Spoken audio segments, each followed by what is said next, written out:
Hey, everybody, and welcome to another episode of Start Local, the podcast focused on helping businesses in Chester County, PA, and the greater Philly area as we try to navigate through this COVID-19 economy. My name is Joe Casabona, and before I bring in Liam, my fellow co-host, I want to tell you about our newsletter, the Start Local Monthly. It is a very free, very monthly newsletter where you will get tips, tricks, news, and advice from around Chester County and the greater Philadelphia area. So if you are interested in this very free, very monthly newsletter, go ahead and sign up at startlocal.co/news.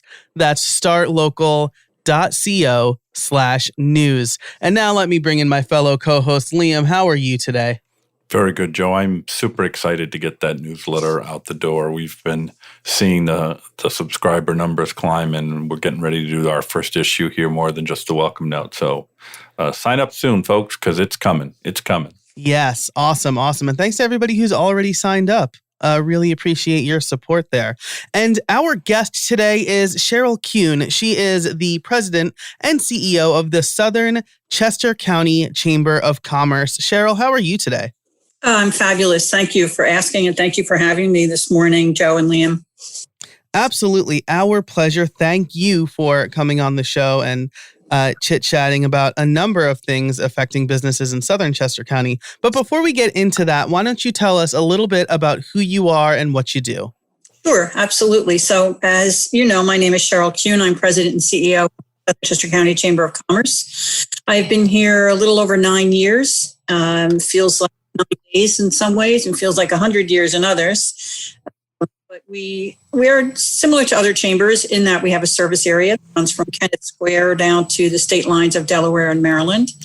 We have just under 500 businesses that are members of our chamber, and we operate in an 18 municipality service area with 3 school districts in that service area as well.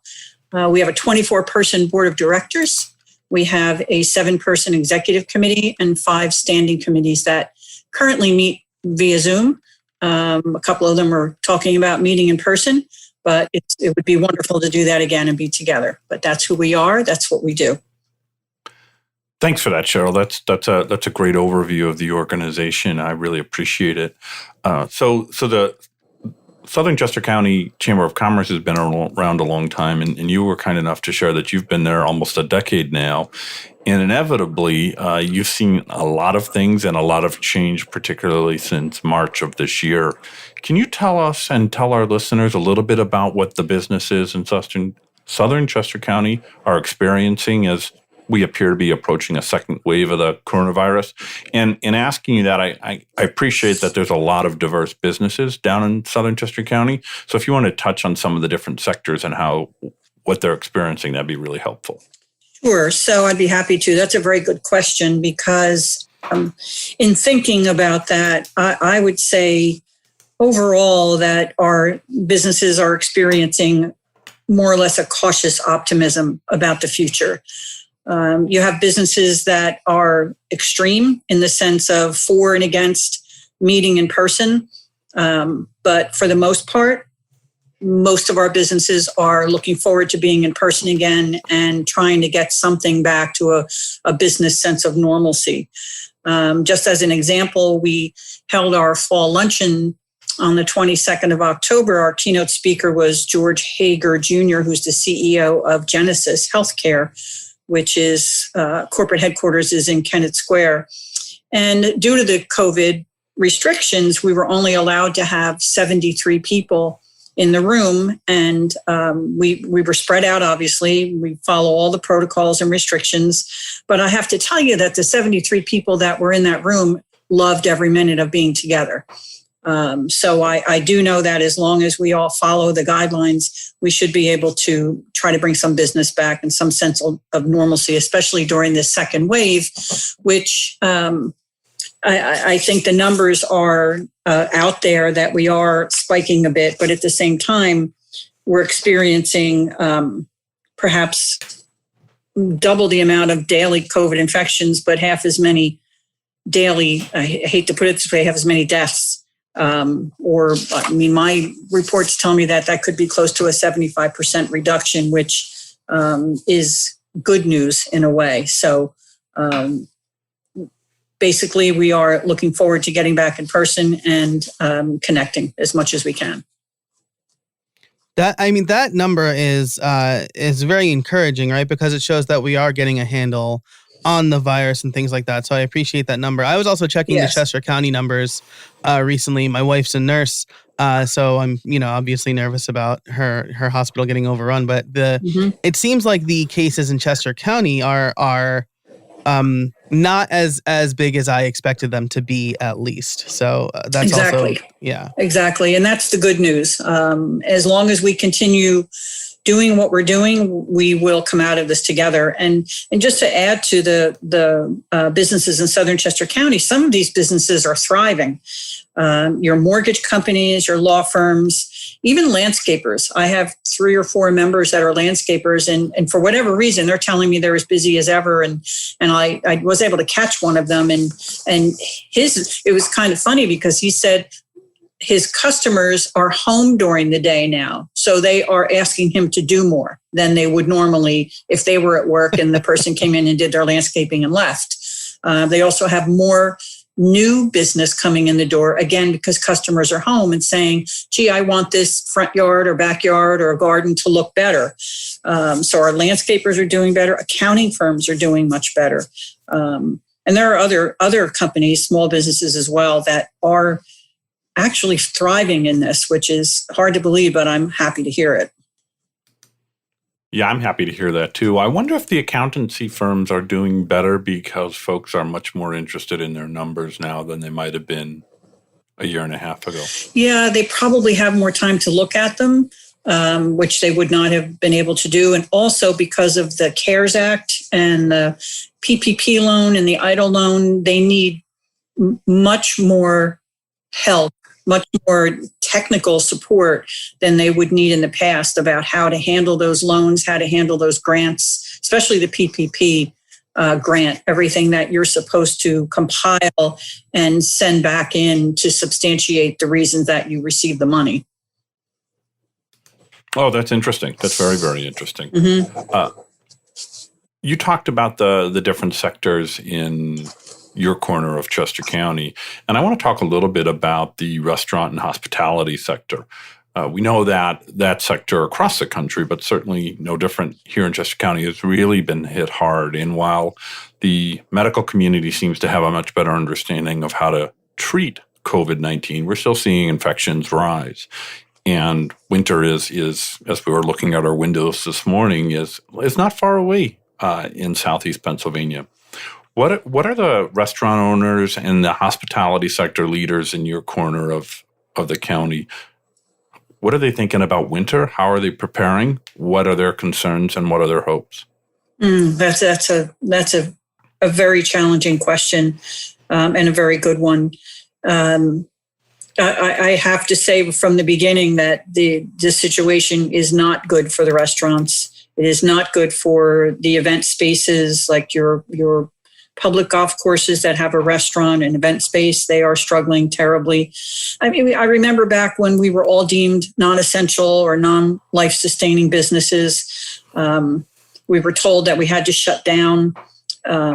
Unfortunately, a lot of the big box retailers remained open.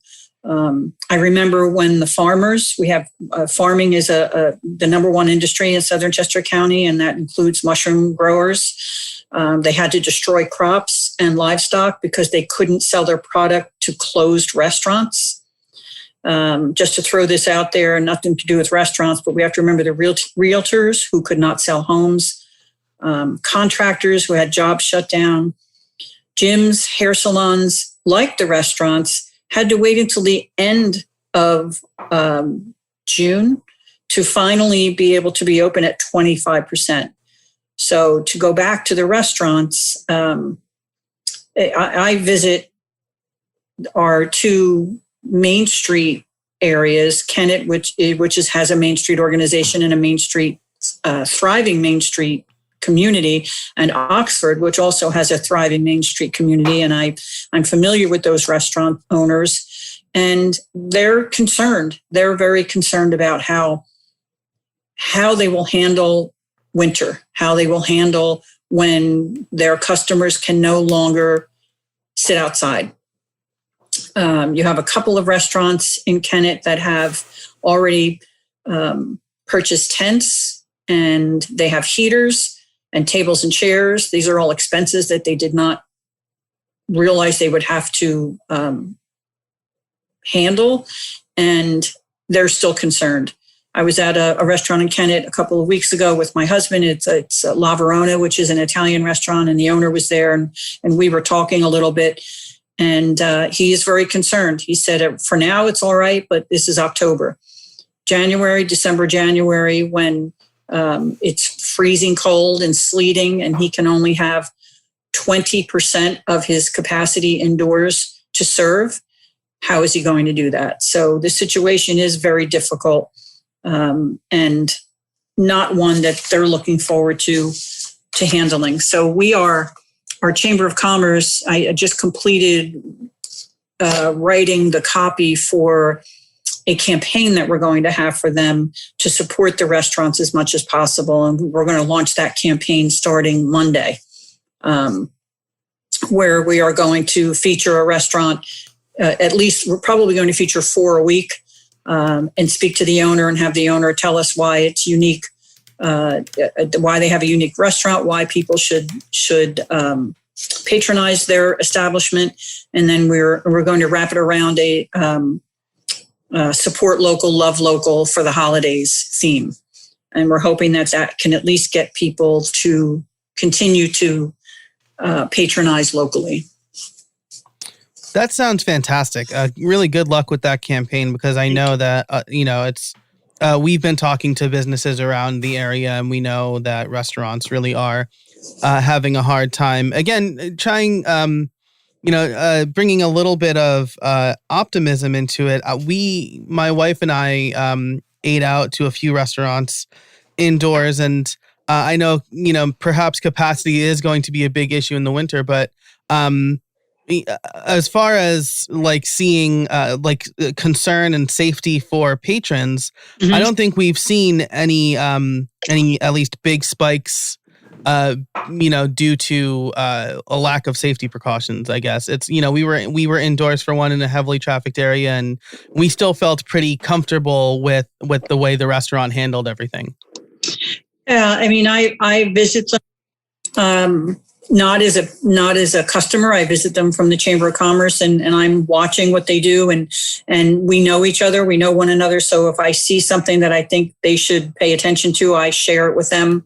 But I have to say that the majority of restaurants I'm walking in and out of are doing everything they can.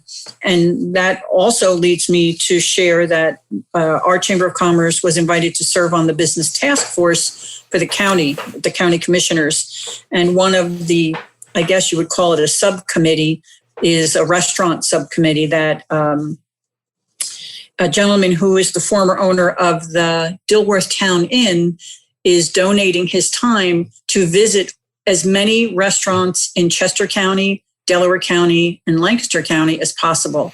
And what he does is he'll meet with them, and he shares with them the guidelines that they are supposed to follow, the specific guidelines. He gives them a folder that's full of information. He sits down with them. He gives them his card, and he looks around the restaurant or the establishment and will say, these are the things you need to do. You want to be sure that if someone from the Commonwealth comes down to inspect, you want to be sure that you're doing everything you can so you all stay open.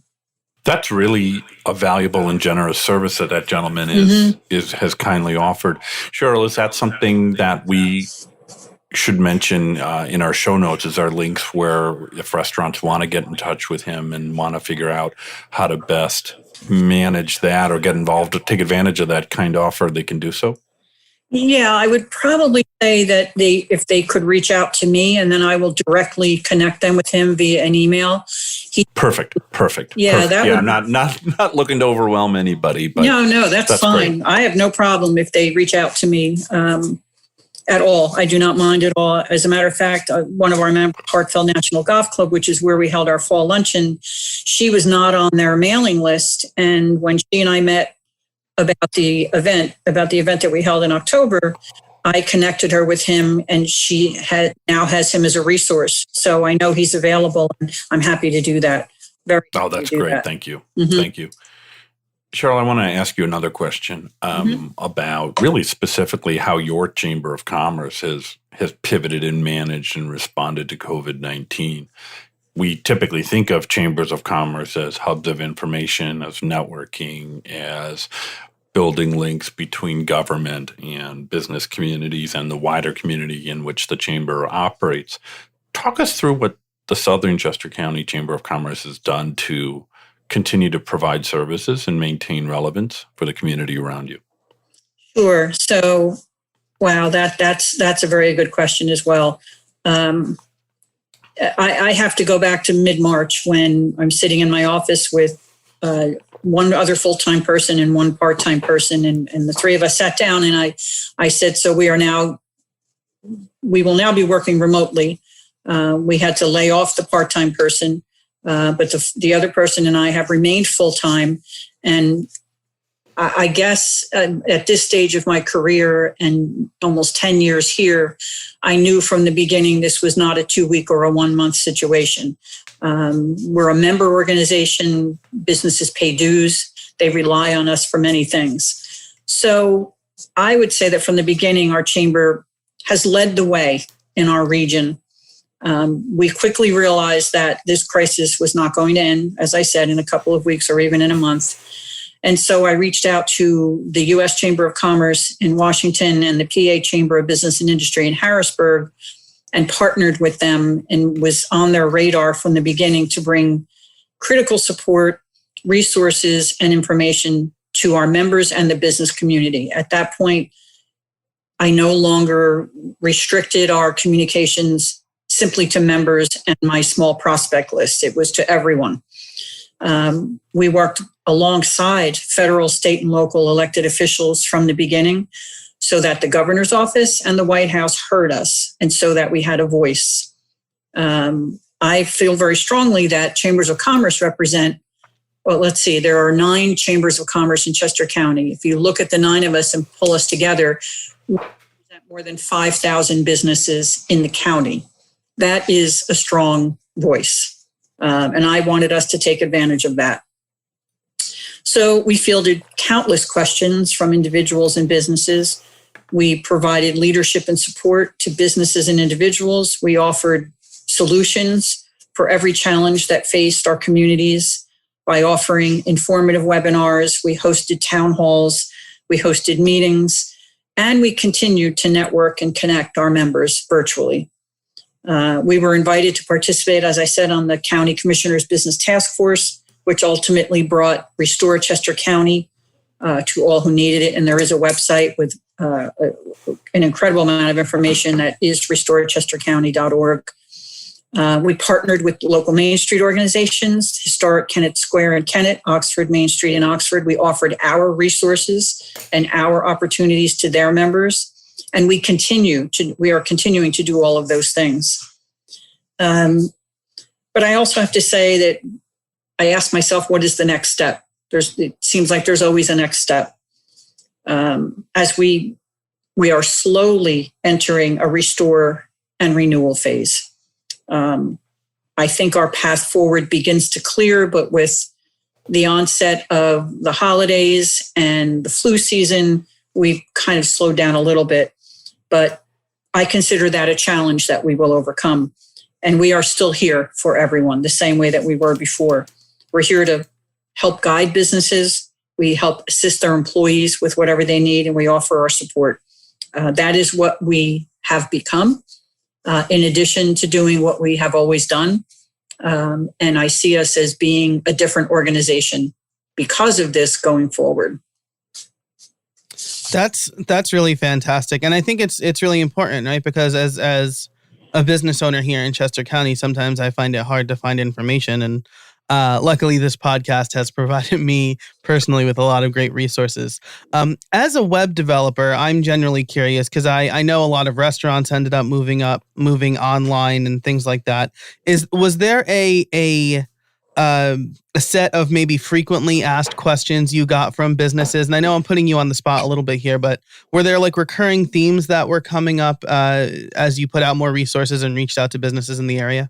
Yeah, so no, that's fine. There were, and I would say the first thing that goes through my mind is, yes, there were, and those FAQs changed. They probably changed every few weeks.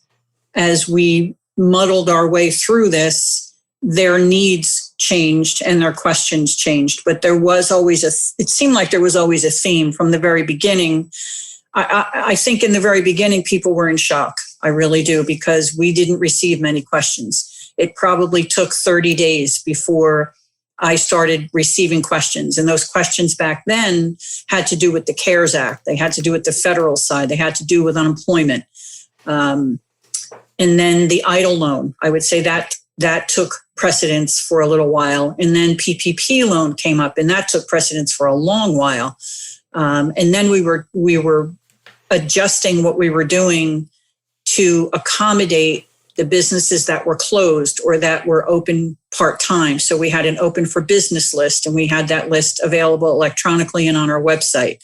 We had a tip jar. We started a tip jar to assist those servers and workers in salons and restaurants and pubs that were no longer working, to give that favorite server a tip.